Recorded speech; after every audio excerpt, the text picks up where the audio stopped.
Well, good afternoon, everybody. Welcome to Lunch with a Leader. My name is Stephanie Ford, and on behalf of our staff, thank you so much for taking time out of your busy schedule to be with us today. If you're in the back and still looking for a chair, if you have a seat at your table, will you just raise your hand so folks around the room, look, we got lots and lots of seats. Thank you, thank you. Well, as you begin to continue to get to know each other and continue to eat, again, I just want to welcome you here. I know we've got some folks watching online as well today, so welcome to our first Lunch with a Leader for this year. A quick question. Who around the room today is your first ever Lunch with a Leader that you've attended? Can I see a quick show of hands? Wow, welcome. Welcome. Well, our usual format for Lunch with a Leader is that we take a look at the life of someone from Scripture, and we unpack that to look at some of the struggles and the hardships that they have faced, and then we look at how those can apply to our lives and how we as leaders can then take those lessons and influence the people around us. But today we're going to do something a little bit different. And a couple months ago, Mike had on his podcast this gentleman.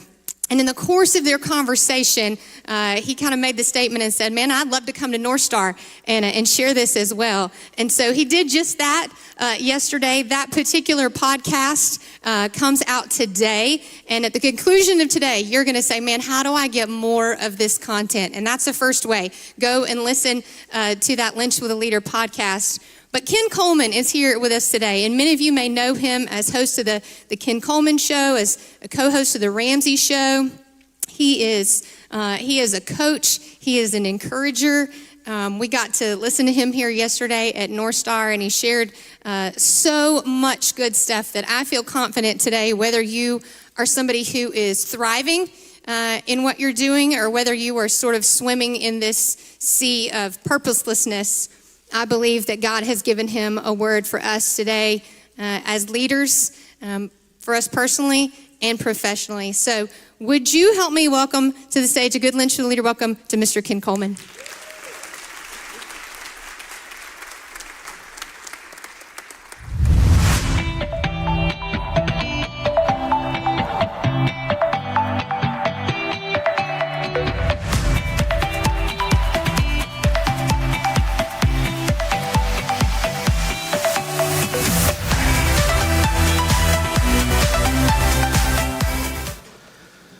Yeah, that scared me as much as it did you.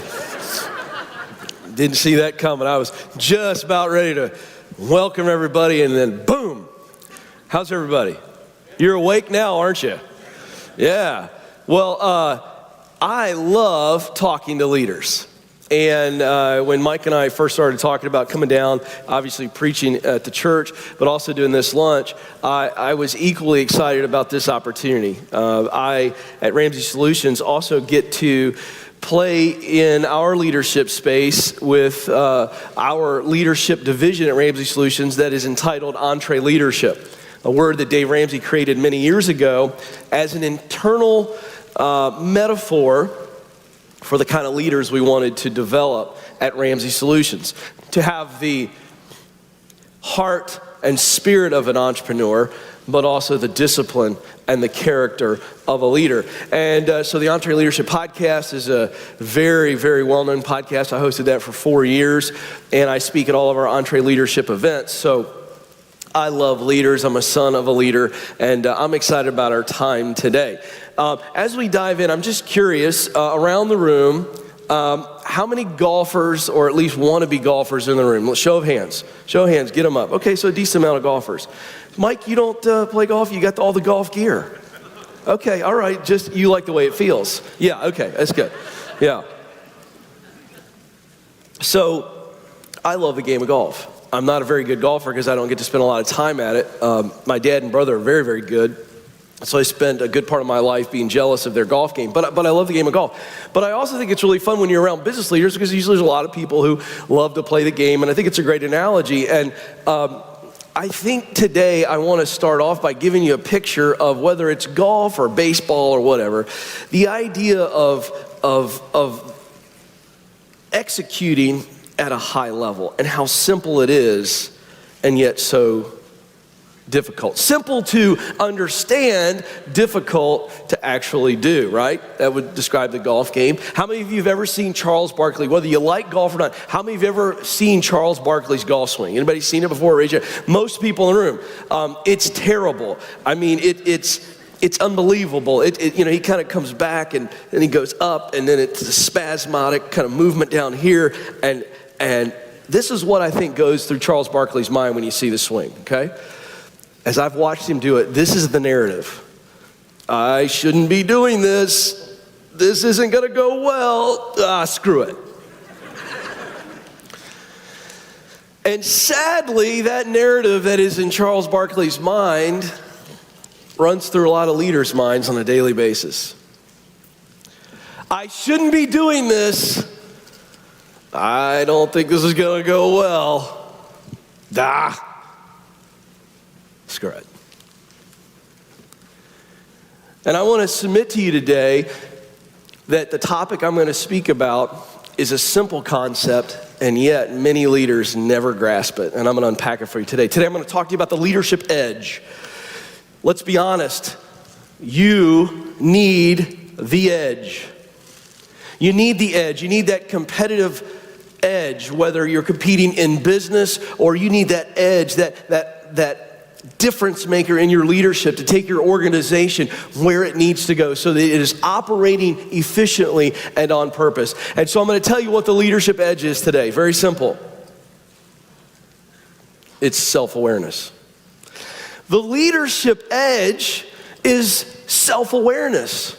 Now, I'm not going to hone in today on self-awareness as it relates to your personality traits and how you're dealing with everybody in life and all of your weaknesses. I'm talking about from a leadership perspective. We're really going to hone in on what does awareness look like for the leader, because they don't teach you this in business school.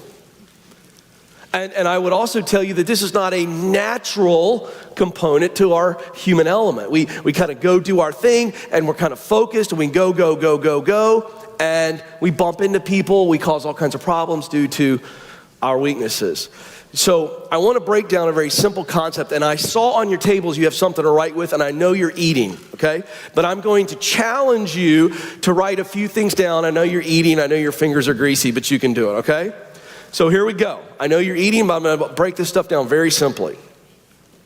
I want you to see the connection of the sweet spot on a golf club or a baseball bat and how you should be operating as a leader. When the ball is struck perfectly in the sweet spot of the golf club or on the baseball bat, a couple things happen. Number one, it feels effortless to you who are holding the instrument. Have you ever hit a baseball right where you're supposed to hit it on the bat, or a golf ball? It just feels effortless. It's almost like a click. And then the second thing that happens is maximum output or maximum performance, right? The ball goes further, faster. So it feels effortless and it goes further, faster. I'm going to submit to you today, leaders, that even though leadership is the most complex and most difficult position in the world, leading people, there's nothing more difficult. Because the best part about leadership is people, but the worst part about leadership is people. Yeah, it's hard.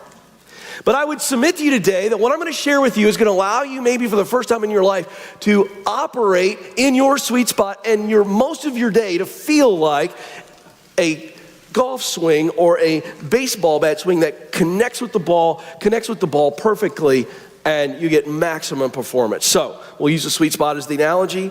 How do we discover it, or how do we identify it? Leadership edge is when you know what your leadership sweet spot is. Here are three elements. Talent, write it down. Talent is what you do best.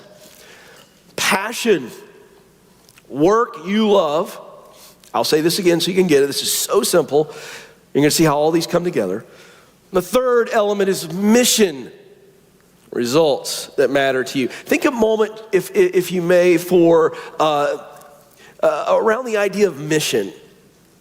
We use the word mission in ministry, and we use the word mission in military context. And so when a military unit or a law enforcement unit goes after something, they've got a mission. There's a very clearly defined result or outcome they're looking for. And so the reason I bring mission into this conversation of the sweet spot is because when we use what we do best, talent, to do work we love, passion, to produce results that matter deeply to us, this is personal leaders, then we are in our sweet spot. And they must be in alignment. You must be leaders doing things that you are good at. You must be doing work that you love, and you must be producing results that matter deeply to you.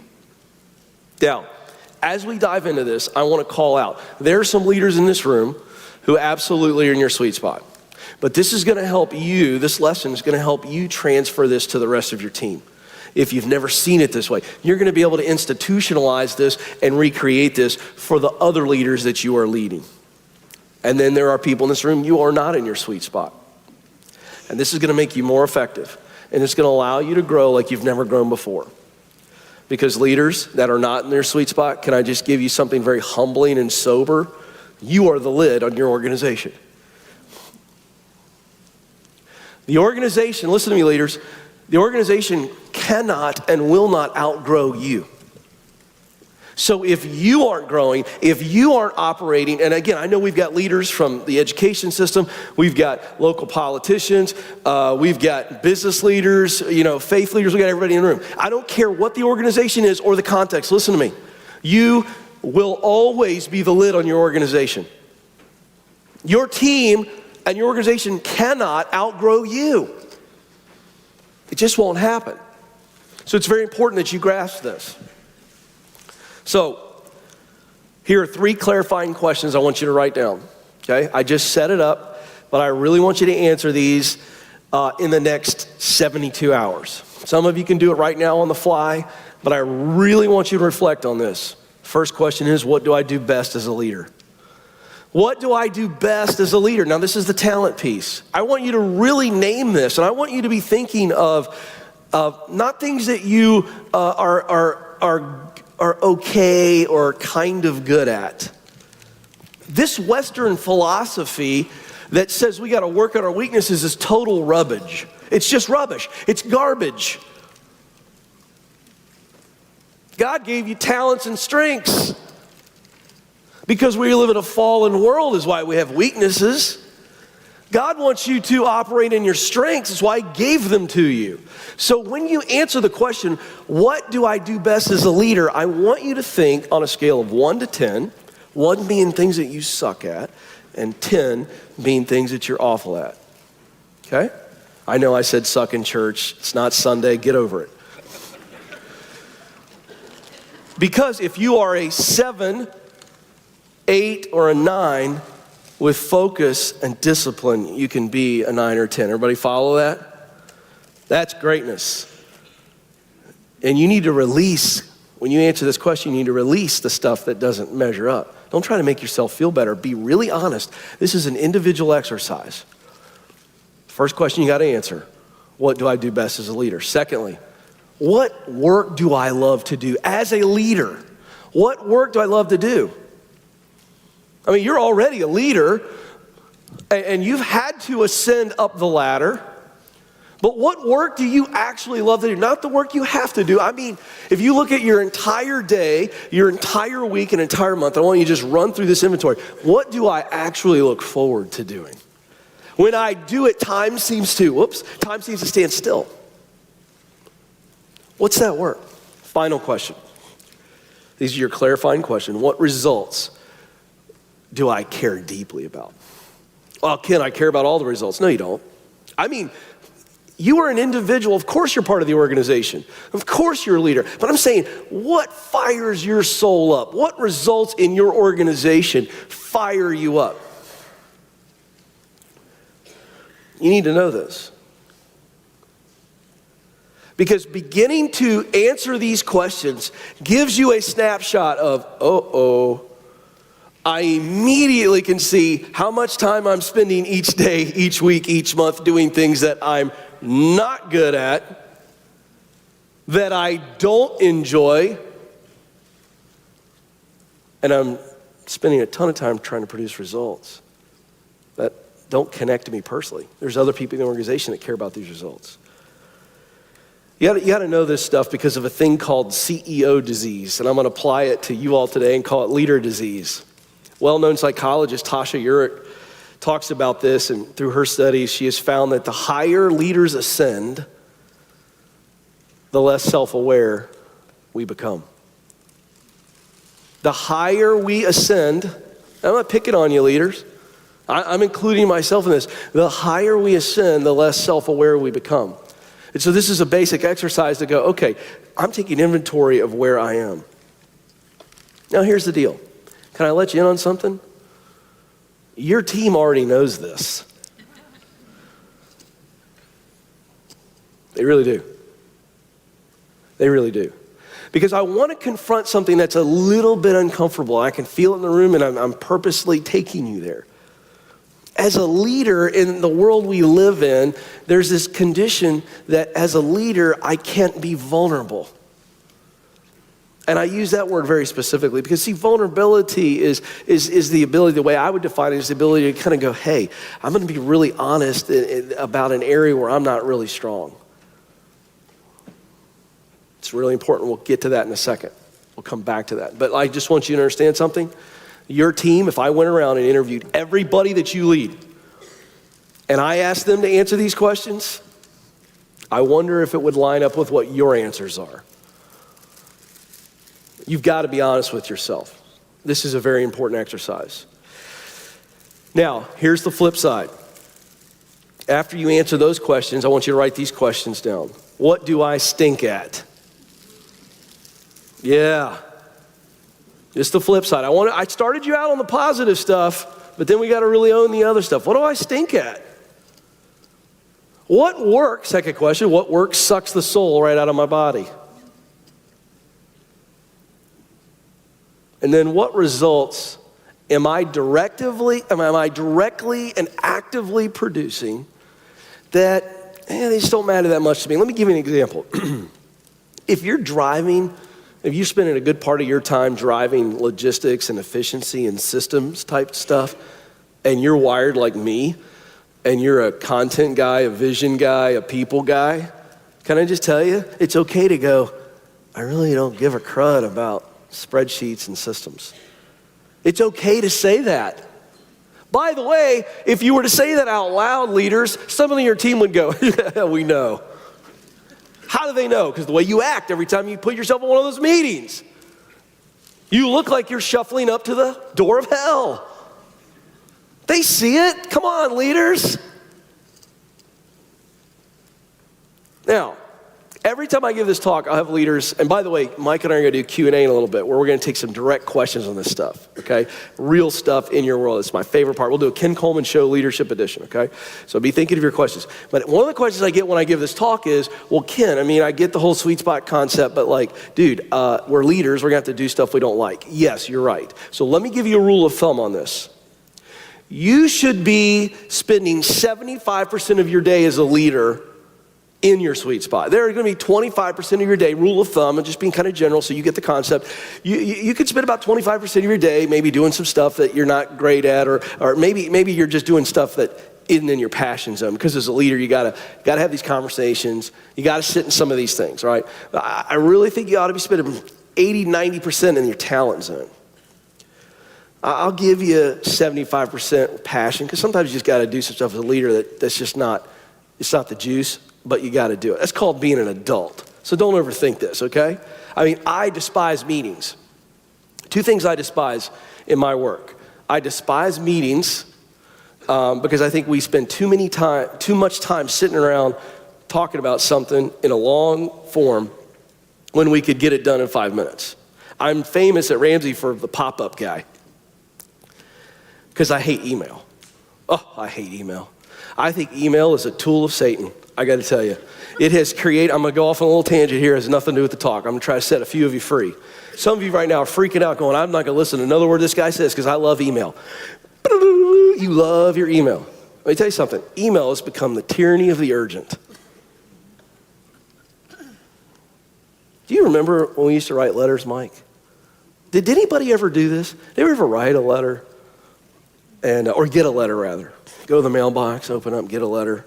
You're walking back in, reading the letter from Uncle Larry.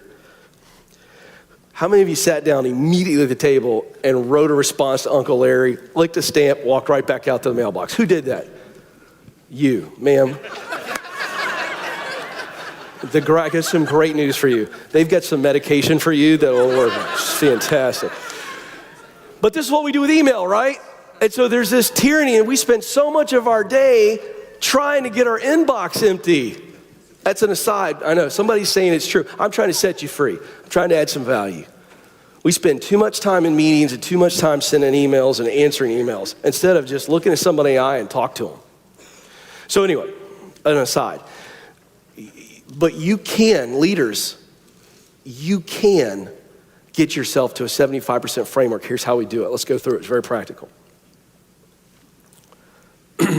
Number one, before we get into making some major changes, I want to tell you about the 3 enemies that you all are going to face as you try to put yourself in your sweet spot and lead from your sweet spot.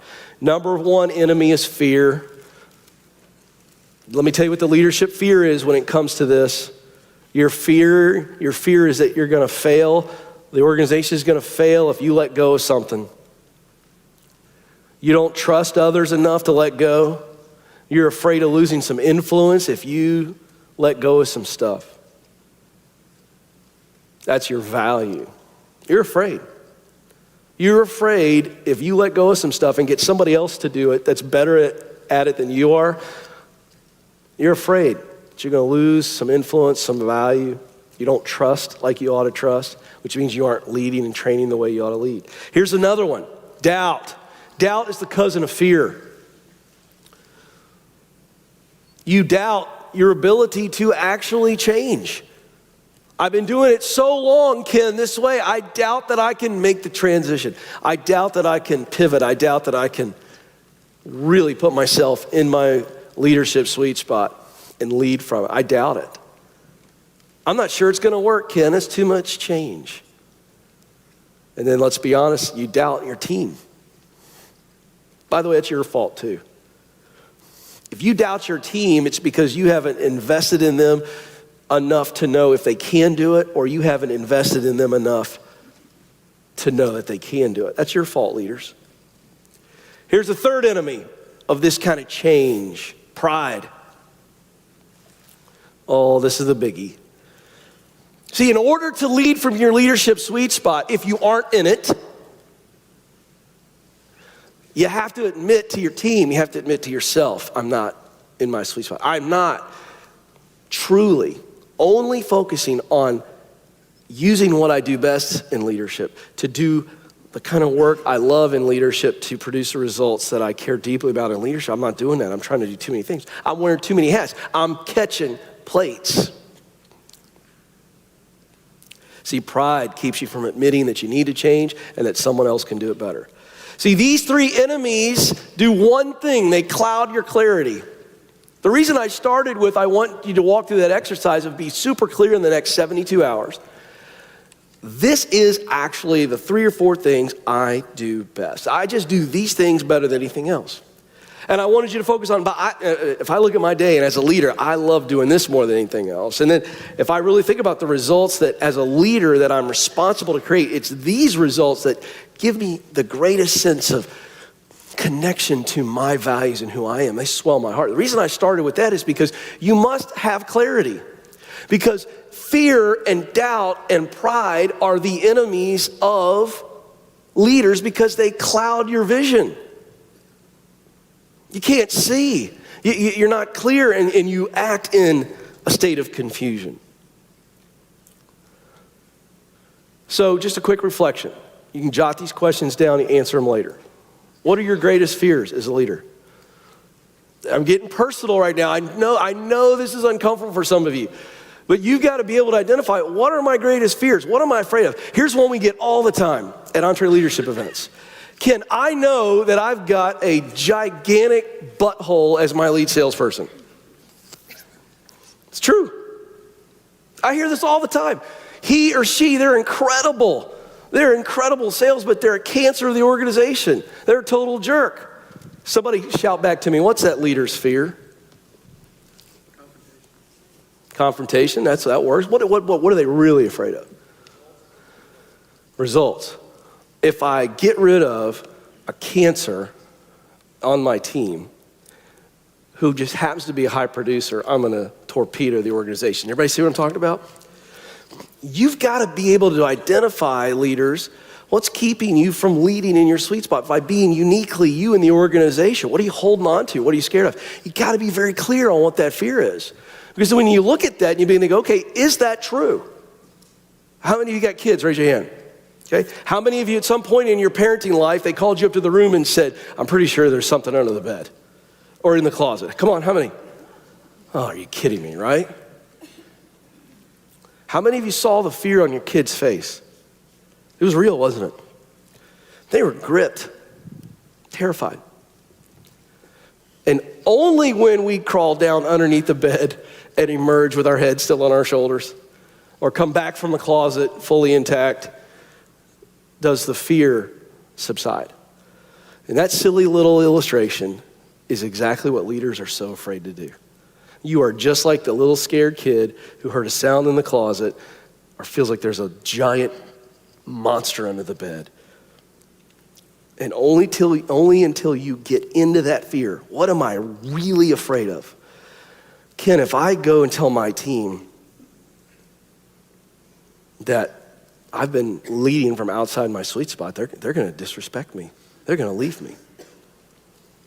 How many of you are willing to admit that fear right now? Raise your hand. Come on. Come on. Come on. There's one brave soul. Come on. How many of you are afraid to admit? There's another one. Got a bunch of people who aren't willing to be honest today so far. I'll tell you that right now. That's a big fear. See, we think admitting weakness hurts our leadership. I want to submit to you that it strengthens our leadership. So here's how you make the changes. Here's how you make the changes. Number one, you need to own it. You need to look at your team and say, hey, let me tell you this exercise I've been going through. I looked at what I do best and I got really honest with myself and I made a list. I looked at the work that I really love to do. I got honest with myself. I made a list. I looked at the results that I really care about in this organization and I made a list. And as a result, I need to come to you and I need to tell you all what you probably already know. And say it that way, because they do. Say, hey, I haven't been leading in my sweet spot. You got to own it. And share it. That's the sharing part. So own it personally, share it with the team. Here's what they're going to do. They're going to appreciate your transparency. They're going to admire your vulnerability, and they're going to give you accountability. You see what happens? It's actually not a negative. They appreciate your transparency because, again, they're already aware of it. Some of them have tried to tell you. Maybe some of them have told you and you didn't listen. I don't know. They'll admire your vulnerability, follow you into battle because they trust you now. And then they're going to give you some accountability. Now, how do you fix it? This is the part I want you to write down because this is extremely practical. How do you fix getting yourself into your sweet spot, which means you're going to have to let go of some stuff? 3 ways. Maybe you eliminate it. You got to ask yourself, does this need to be done? Am I doing this because it's something I've just always done? I did it that way in the old days and I do it. Did Mr. Rogers really need to come in and always take his coat off and put a sweater on? No, it was just part of the show. He did it. Some of you do stuff like that every day, and there's no reason for it at all. Delegate it. First one is eliminate it. The second one is delegate it. Give it to somebody else who's actually better than you at doing it, who actually loves it. They've got the talent and the passion and the missional connection to it. And then the last opportunity is to hire for it. So I eliminate it, or I delegate it, or I hire for it. Leaders, you can do this. You can figure this out. I've not given you anything revolutionary today, but this is so powerful in its simplicity for you to just go, wait a second. If the leader of my organization, the leader of my team, if I'm not operating at my best, I'm holding the organization back. If you understand that, say yes. And I'm not here to pick on you. I'm here to liberate you. Like, leadership is a tremendous responsibility, but make no mistake, it is not an excuse because you're the leader to go, well, somebody's got to do it, and I guess I'll do it. No, you're the leader. You're supposed to figure out who's supposed to be doing it and why. And listen, I'm giving you this formula today to help free you, but also for your organization.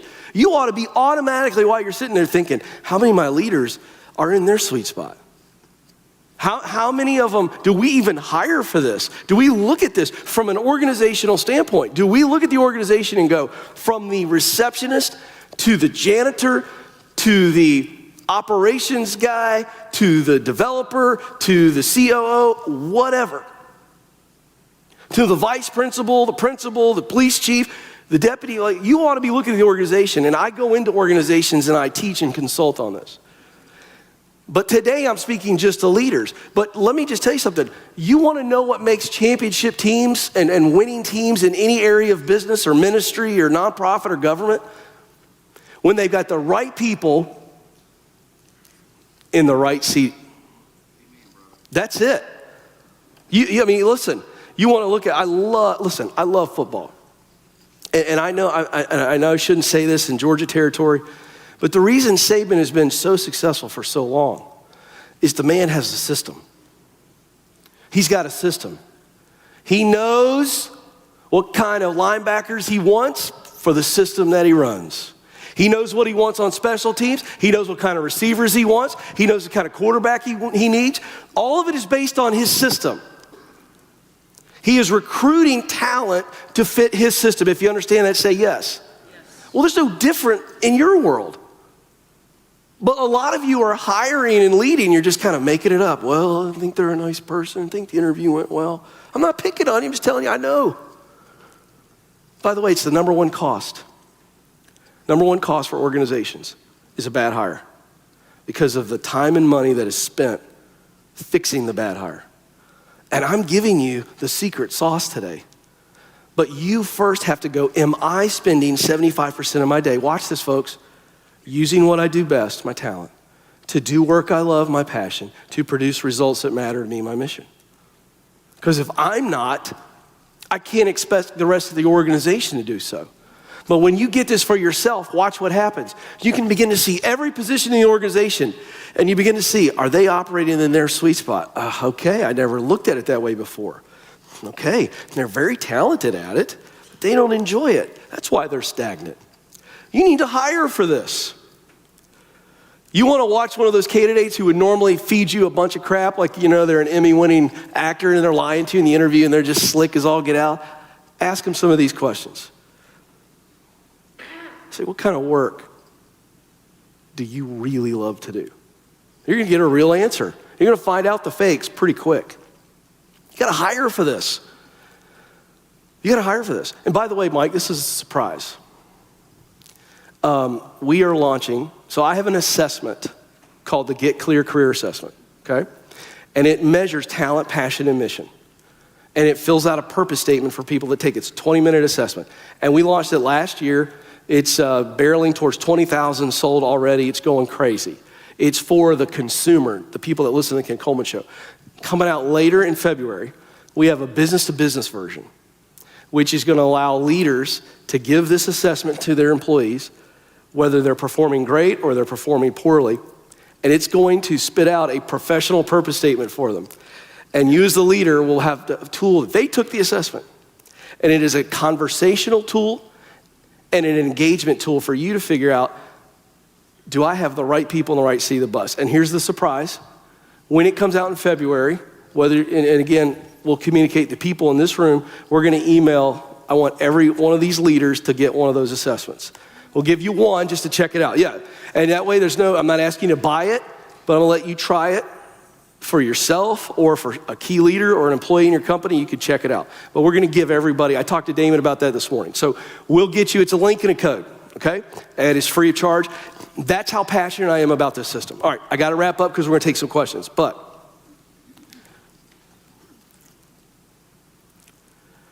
Ronald Reagan is one of my favorite leaders. Grew up idolizing Ronald Reagan. He's got a great quote I wanted to share with you as I close, and then we're going to take some Q&A. The greatest leader is not necessarily the one who does the greatest things, but rather the one that gets the people to do the greatest things. This is what I'm teaching this morning. See, your job as a leader is not to be the person who does the greatest things, but to get your people to do the greatest things. And you've got to lead from your sweet spot and be okay with it. I'm trying to free you up today. Answer the question, what do I really do best? What do I love to do? What results do I care deeply about? Am I spending 75% of my day doing those things? If not, you've got some changes to make, leaders, and you're going to see unbelievable growth in your leadership, and that is going to trickle down. I absolutely promise you. So what does the leadership edge do for you? Clarity breeds confidence, and confidence breeds courage. Write it down. Write this down. Clarity. When you have clarity about who you are as a leader and what you're supposed to be doing as a leader, it will lead to unbelievable confidence. Because you'll see, oh, this is where I shine. This is where I'm operating at a high level. And that can only bring confidence. And then this is the best part. Confidence breeds courage. Leaders, you want courage? You got to be confident. You got to be confident. I see some men in uniform here today. All of us at some point in our lives have either watched a video, a local news story, or read a story about an everyday person who came upon a life-threatening scene. Maybe it's a car wreck. Maybe pulling somebody out of the river. We've all seen it. And they always interview the person afterwards, and they say to them something along the lines of, what was going through your mind when you came up on the scene and you put your life at danger? And they always say something kind of like, well, I got up here and I saw and there was no one around, and I knew that this was a life-threatening situation and someone needed help. I felt like I could do it, and before I knew it, I was in the car and I pulled them out. Sound about right? Say yes. Yes. You've heard this. Watch what happened. Clarity.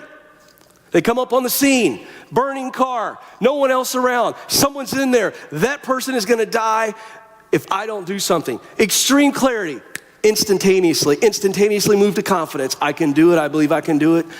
And then it turned into courage. All like this. Clarity, confidence, courage happened just like that. You see what I'm saying? Say yes. Yes. Extreme clarity leads to unbelievable courage, because when I am clear what I must do, I realize that I am clear that I can do it, then I have the confidence to do it, and no matter what I'm facing, it goes from could be to should be to must be. You tracking with me, leaders? When you know what your leadership sweet spot is, there's no stopping you. No stopping you. You guys can do this. I promise. Do it and watch you and your organization grow like crazy. All right, Mike, I know we have time for about 10 minutes of questions or so. You guys have been a great audience. Here's what we do. Mike, you're going to take over, but it always takes one and then we pop up and go. So whatever you want to ask. Did y'all enjoy Ken? Wasn't that so good? Man. Well, this is something I've been really excited about, because Ken spends his time every day on the radio answering questions to people he doesn't see. Today we get a question coming from you that he does get to see. So who's got a question? Mr. Wyndham, what's your question? Yeah, share with us how we can, not only in our workplace, but also in our home, lead our kids by our example with this purpose. Yeah, it's a really good question. Everybody hear that? So how do you take this sweet spot methodology and win as a leader in your home? Same exercise. So I'll make this very personal for you. So you need to be going, what do I do best in the home? My natural talents, so maybe you're best with the finances, maybe you're great at detail planning, something like that, I don't know. But your wife has obviously got some strengths as well. So it's very important. So for Stacy and I know what I really do best. I'm not the homework guy, okay? I'm terrible at homework because I turn into a coach. And turns out your kids don't want a coach, they want a dad. Seriously, I'm going to own this. So my wife and my oldest son made it very clear to me 2 years ago that I was terrible in this area. And I had to own it. So you know what? I don't do any interaction on homework. I don't do any of that because my style doesn't work. But I tell you what I'm really gifted at. I'm a high energy cleaner. And so my wife's doing homework. Man, my kitchen, spectacular. I got this little mini vacuum cleaner, game changer on the dust bunnies. All right? No, I'm serious. I'm having some fun with this. But I mean, that's just one small example. But I am gifted at cleaning and moving quickly, like I said. So my wife is gifted at working with the kids on homework. So while she's doing that, I'm cleaning. Guess what? My kids saw that Dad chilled out and pulled himself out of an area of weakness and aggravation and frustration. And Dad put himself in a place of, can I just tell you, I get great pleasure cleaning the kitchen. I like waking up. I get up before everybody else. I like a clean kitchen when I wake up. That's a little practical example, but you go through the same thing I just taught. What do you do best? What do you do best in the home? What's your best relational role as a mom or a dad? What are you really good at? What do you suck at? If hopefully your spouse is better at it, give it to them. And then you guys work as a team. Yes, sir. Thank you. Thank you.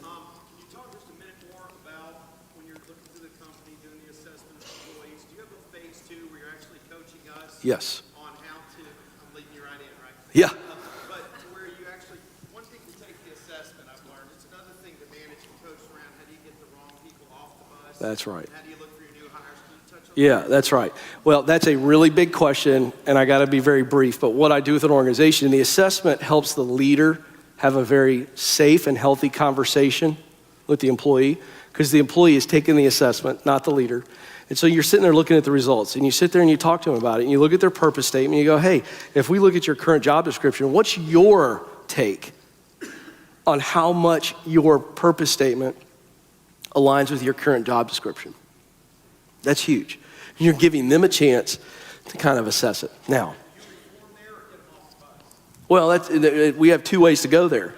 My first goal in creating this tool is for the leader to be able to go, oh, I saw it, but maybe I didn't act on it quick enough.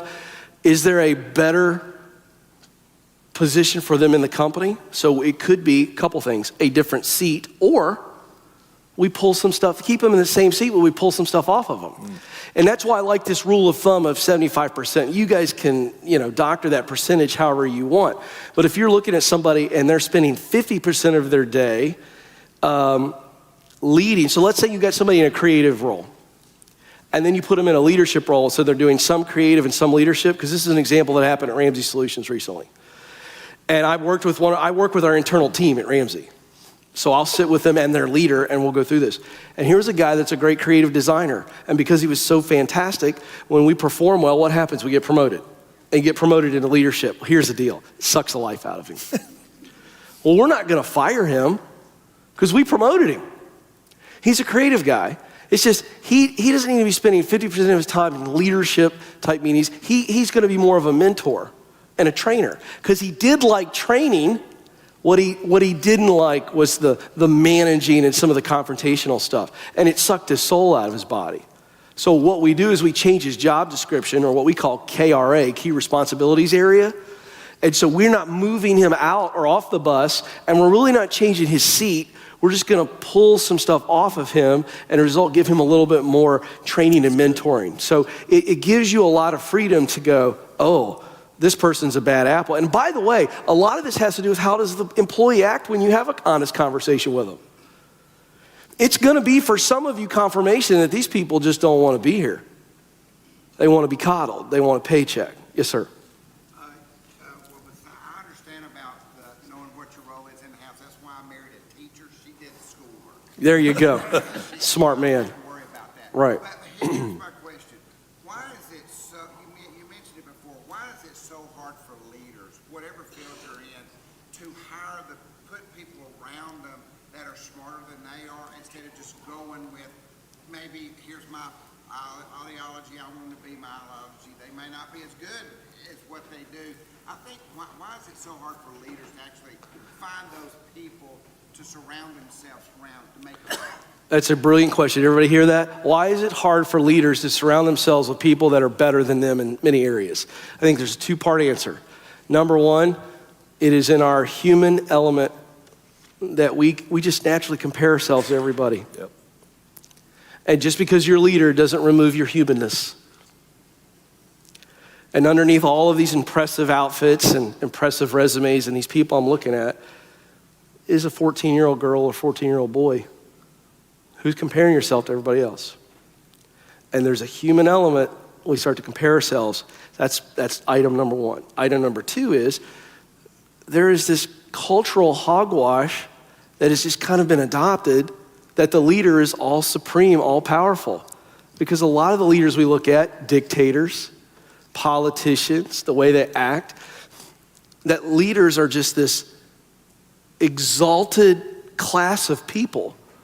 And that's a bunch of crap.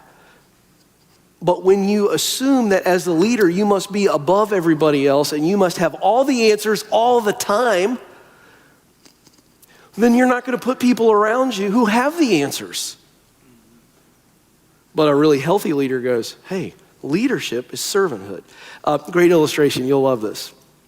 A young reporter one time asked President Eisenhower in the Oval Office how he would define leadership. And he pulled open the drawer on his desk and pulled out a piece of twine, about that big around, and put it on his desk, and he said, this is not leadership. And he pushed it. So he put his finger, it was in a straight line, he pushed it, and what do you think that twine did?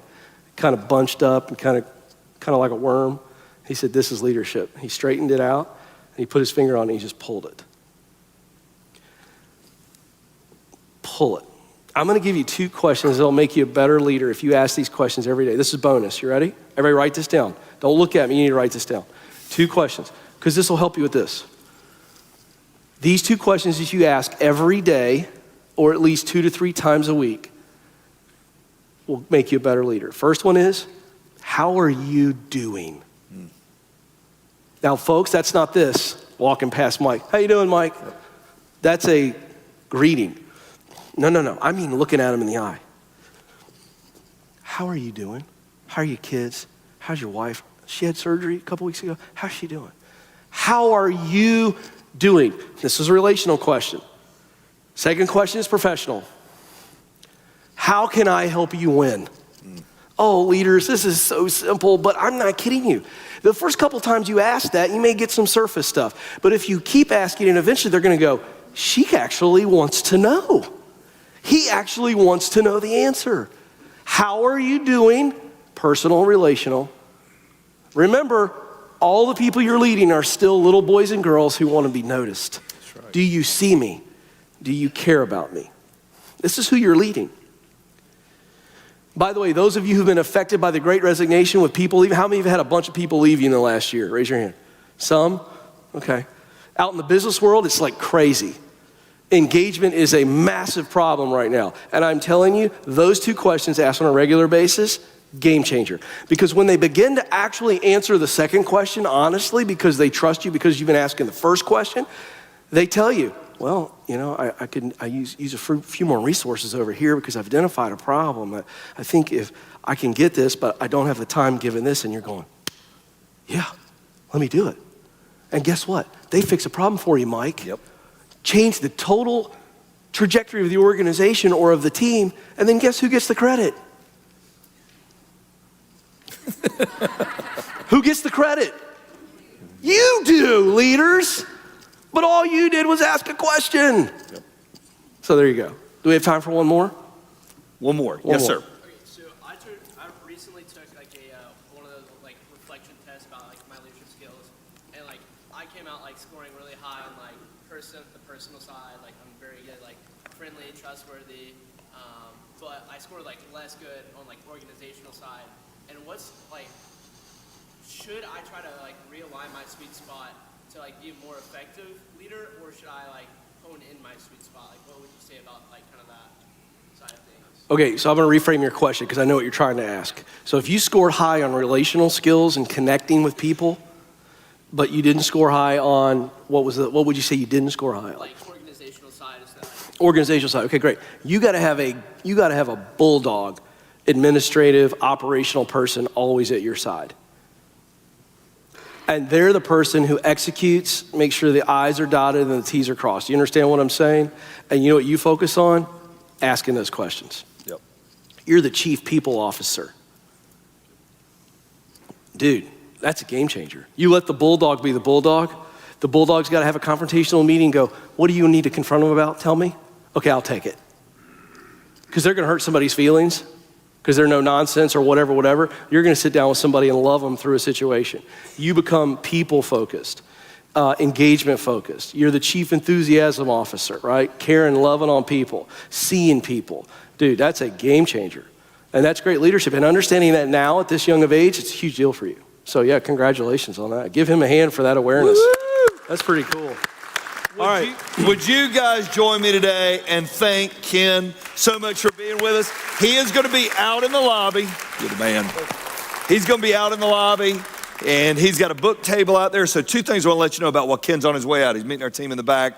2 things. Number 1, we'll have lunch with a leader again next month. We're going to dive into the life of Nehemiah, and Ken and I were talking at lunch yesterday. You're talking about a leader who was self-aware and a leader who knew he wasn't good at things. And we're going to talk about his passion, his burden, his vision. That will start at the February lunch with leaders. So if it's your first time today, welcome. I hope you enjoyed it. Somebody said, what is the correlation to the bigger crowd? It's the only one I haven't spoke at. So I don't know what to do with that, but I appreciate y'all making me feel bad about myself. All right, so secondly, we are finishing up, getting in within the next week, we've just celebrated our 25-year anniversary here at North Star, and it's been our 25 days of giving, and we have just enjoyed it so much. And as part of our 25 days of giving, all the books in the middle of your table are for you. All right, and so make sure today that each person at the table gets a copy of the book. If there's an extra one, leave it, because we're going to give it out and give out some of the resources to some other people. Ken also has books available in the lobby if you want to buy them for your office. It is so good. But he will sign your book. He's available out there. And once again, this would not have happened today without Andy Duncan and his amazing Chick-fil-A Accor team for sponsoring our lunch. They are the best. We love you guys. I can't wait to see you back again for Lunch with a Leader in February. Have a great day and enjoy the book, everybody. See you guys.